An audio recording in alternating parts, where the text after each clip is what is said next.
Hi everyone, I'm Suzanne. Thank you for joining me. In today's video, I am sharing with you a book outlet haul that is full of middle grade books. I wanted to clap. Okay, absolutely love middle grade in this house, and these books were a splurge for me. I've been trying to be a bit more mindful with my book purchases, especially from book outlets, because I kind of went crazy when I discovered them over the last couple years. But it had been a while since I did a book outlet haul, and if you saw my middle grade bookshelf tour, you know we absolutely love middle grade in this house. And I just felt it was time for a little book outlet splurge, in particular a little middle grade splurge. So, now I've already looked in these. I'm just going to take them out. They've been sitting in this box waiting to do, oh no, to be beat up apparently, to do a book outlet haul. Oh, I already see one thing missing. Anyway, there's enough here to have a little fun. All right, let's get rid of that big box.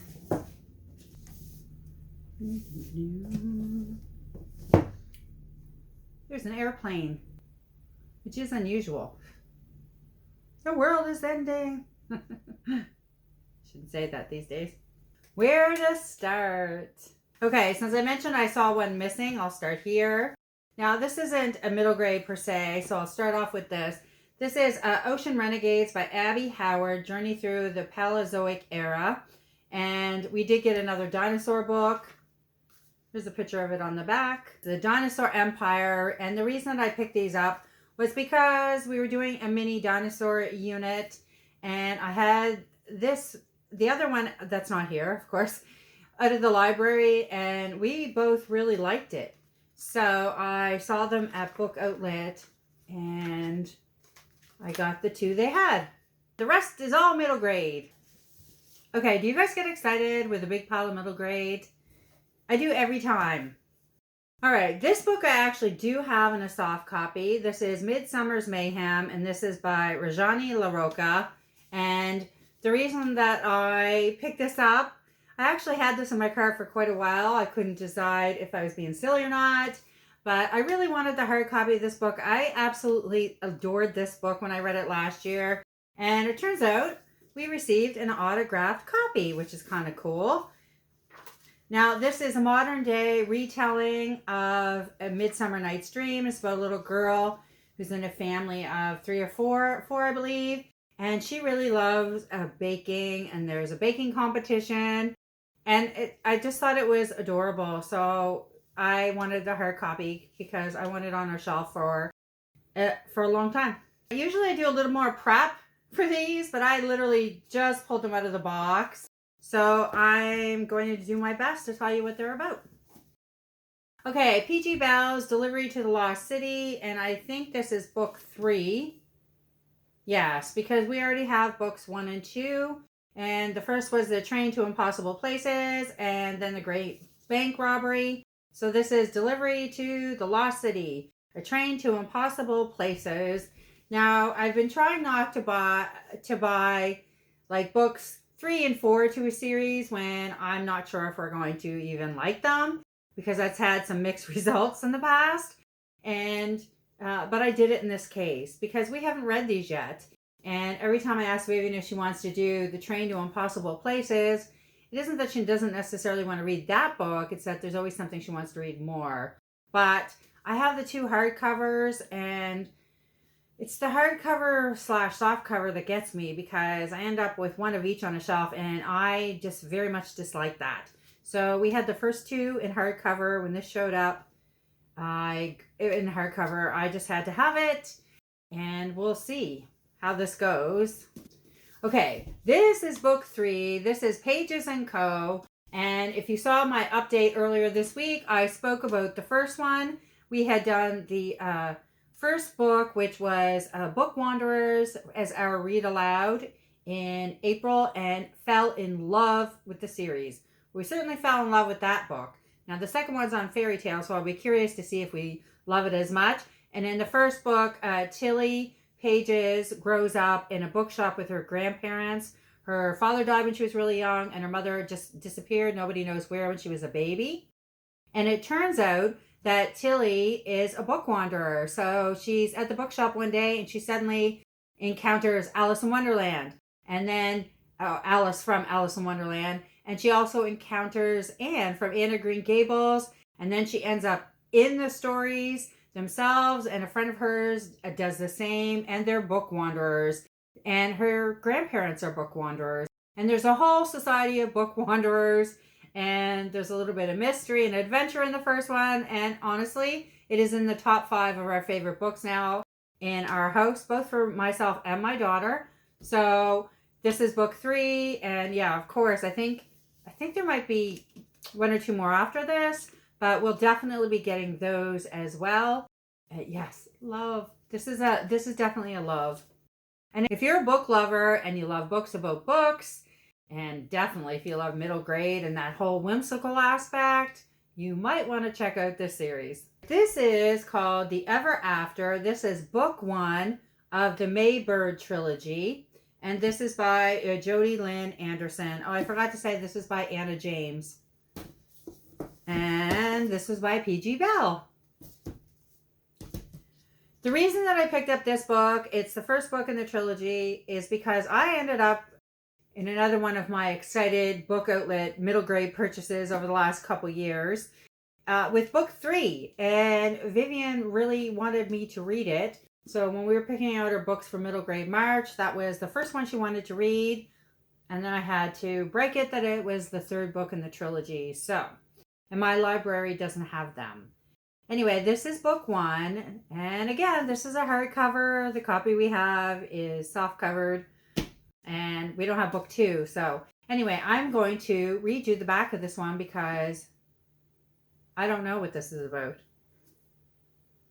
Most people aren't very comfortable in the woods, but the woods of Brewery Swamp fit Maybird like a fuzzy mitten. There she is safe from school and the taunts and teases of kids who don't understand her. Hidden in the trees, May is a warrior princess. And her cat, Somber Kitty, is her brave guardian. Now, I think actually the 3rd book that I mentioned had Warrior Princess as the title, I do believe. Then May falls into the lake, and when she crawls out, May finds herself in a world few living people have ever seen. Here, towns grow blue beneath zipping stars, and the people walk through walls. Here, the Book of the Dead holds the answers to everything in the universe. And here, if May is discovered, the horrifyingly evil Bo Cleavel will turn her into nothing. Maybird must get out fast. And here we have The Girl Who Could Not Dream by Sarah Beth Durst. And Sophie. Sophie's favorite place in the world is hidden beneath her parents' bookshops where dreams are bought and sold. Sophie is, of course, fascinated by all the dreams, in part because she has never had a single one of her own. And then suddenly the shop's dreams are stolen and her parents disappear, and it's up to Sophie to untangle and figure out what is happening. Oh, I thought this sounded so good. The Gilded Girl, and this is by Alyssa Coleman. This takes place in New York City, and it's in a girls' school, Miss Posterity's Academy for Practical Magic. And we meet Emma Harris, who's very wealthy and accustomed to having the very best of everything. Her father dies and leaves her penniless, and she ends up working in the school. And apparently you have to be rich and be able to study to have your magic come to life. And if that doesn't happen, it's extinguished. And there's a servant girl that really doesn't want to see her magic get extinguished, and she thinks it's unfair. And when Emma comes to work at the school, she really needs help to learn how to be a servant. And the two team up. And well, I can't wait to see how this turns out. Look at this. I always get conflicted on if I want the gorgeous cover art to be shown or the inside of the books. So far, this is one out. Mostly because it just seems like a big deal to try to save the dust jackets and just show those. So I'm not willing to throw them out. Okay, the Miswick School of Music Craft. And this, speaking of dust jackets, had a little slice in it. But I was excited to see this book because I've heard nothing but great things about this story. And I did actually purchase this on audible.ca, I think like a year ago, and we started to listen to it and got sidetracked and never did finish it. So now we will. Either we'll read this or I'll pull in the audiobook. Probably a little bit of both. We'll see. And this is a story about Amelia Jones, and she's always dreamed of attending the Mistwick School of Musicraft, where the world's most promising musicians learn to create magic. And she ends up messing up her audition, and her dream comes to a humiliating end until the school gives her a second chance and she's determined to prove herself. So between a teacher who really dislikes her and a roommate who wants to see her expelled, life is harder than she had expected. And it's not even counting the mysterious events that are starting to make the teachers worry. And in this book, music makes magic. And her mother was someone that made music as well. And I think she really feels connected to her mother when she's doing the music. When supernatural powers threaten the school, can Amelia find the courage to be true to herself, save Mistwick, and prove once and for all where she belongs? Now, if you've read this and loved it as much as some other people I've heard of, definitely let us know down below. All right, I've had my eye on this for a while. And this is Beast and Beauty, Dangerous Tales. And this is by Soman Chanani. And I have his other books, The School of Good and Evil. Look at this cover.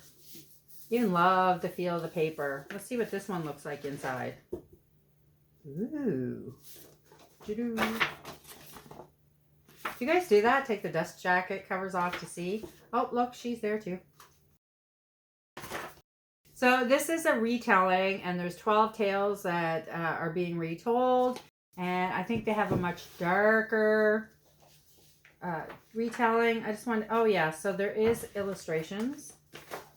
Whoop. Now this is a book that I picked up multiple times at the bookstore and kept debating on picking up. So this was a definite buy when I saw it at Book Outlet. Now there's quite a few of these books here like this. They cost a bit more than I normally want to pay from Book Outlet, but again, I thought it had some really fantastic titles that I wanted, and I didn't want to take the chance of them disappearing. And it'd been a while since I did a middle grade, so that's my reasoning. Okay, Girl Giant and the Monkey King by Van Hong. Another one that I've had my eye on for a while. I've heard great things. And The Girl Giant and the Monkey King is the best kind of fantasy, compelling in equal parts because of the magic and adventures and the heart of the characters. So this is another one that has illustrations periodically throughout. In this book, we meet Tom, and she doesn't have superpowers, but she is incredibly strong, but not necessarily in a good way. Strength was the sort of thing that seemed cool, and maybe it would have been if she just didn't have so much of it. It started out as small the summer before. Her mother couldn't open a pickle jar, and Tom twisted it off with no trouble at all. And she thought that was kind of nice, but if it had to stop there, it would have been great. And her strength might have actually been useful, but then it got worse. Look at that. Another one, this is kind of cute. Kikis, a delivery service by Iko Kadono. And we've definitely watched Kiki's Delivery Service, and I think it's really cute. And what I had thought I was going to do was give this, was part of Vivian's, her grading and birthday are around the same time. So what I had thought I would do is give her this book along with, I actually have it upstairs. I don't want her to hear me. It's a little stuffed kitty. And I was going to pair them up because I love those kind of pairings and give it to her for either a birthday or grading. Now, since then, she's told me she thinks this story is boring. There's another airplane. What is happening? Since I made this order and that other purchase I just mentioned, I suggested we watch it because we watch anime on Netflix, and I suggested we watch this again, and she said, she thought it was kind of boring. So I told her I ordered the book, and then she tried to backtrack, but it's okay. I'm sure she'll take the stuffy anyway. All right, this next one, The Animals of Farthing Wood by Colin Dan. Now, I heard a lady rave about this series. She said it was her favorite series for her and her kids. And unfortunately, it was not somebody I watch all the time. and I cannot remember for the life of me who that person is. Now, if I happen to find it, I will definitely link her down below. So, The Animals of Farthingwood, and this is about a group of animals that end up having to leave their home because of development, and they're going to find a new home. And this is the first of a series. Now, I guess it's a little bit of a tearjerker. Hopefully that's okay. For me, more than my daughter, she's always saying, oh, here she goes again, because, oh, some of them I can't handle. Like, listen, you will not pay me to read Black Beauty ever again. So there's certain books that I'm just not willing to read. You know, Black Beauty, this was awful when I was a kid. Old Yeller was pretty awful. So there's certain books I just don't want to reread. And I hope it's not along that lines, because animals, oh, they get me every time. Anyway, if you've read this series, I'd love to know if you enjoy it and love it as much, if you and your kids do, because it was the first time I'd ever heard of it, and it is not a new series. So, and also another book about animals, and this is the first two books in a series, and this is Foxcraft, and this is by Imbali Acerles. And there's book 1 and 2, and apparently all the animals and humans live in totally different places, but a fox is forced for survival to go into the city where the humans are. In this book, Isla ends up she's the one that goes to the city, and it turns out her family has disappeared, and she's trying to also find out where they are while also keeping safe. And she has decided the best way to do that, or she's been forced to go to the city with the humans to survive. And then we have book 2. And this was just a total book outlet purchase. The fox caught my attention. So it was a cover buy. I've never heard anybody talk about these, but hopefully they're good. And the last book, I did have this on in my cart for quite a while. And this is called Wolf for a Spell. And this is by Kara Sutton. And it's illustrated by Paulina Hanunimi. A brave wolf, cunning witch, rebellious girl. Together they must save the forest before it's too late. Oh. This is an elegant fairy tale retelling that feels both classic and fresh. I knew there was a hook for me, and it was that it's a retelling and it involves Baba Yaga. So those who have never before ventured into the deep, dark magic of Baba Yaga's hut will find themselves entranced by Sutton's engaging style and imagination. I feel like Baba Yaga has come up quite a few times in the last year, so when I read that this was a retelling and it involved Baba Yaga, I had to have it. All right, those are all the books I have to share with you. Oh, God. I don't know why. It's a busy, loud area tonight for planes. I don't know what's happening. This is highly unusual. So,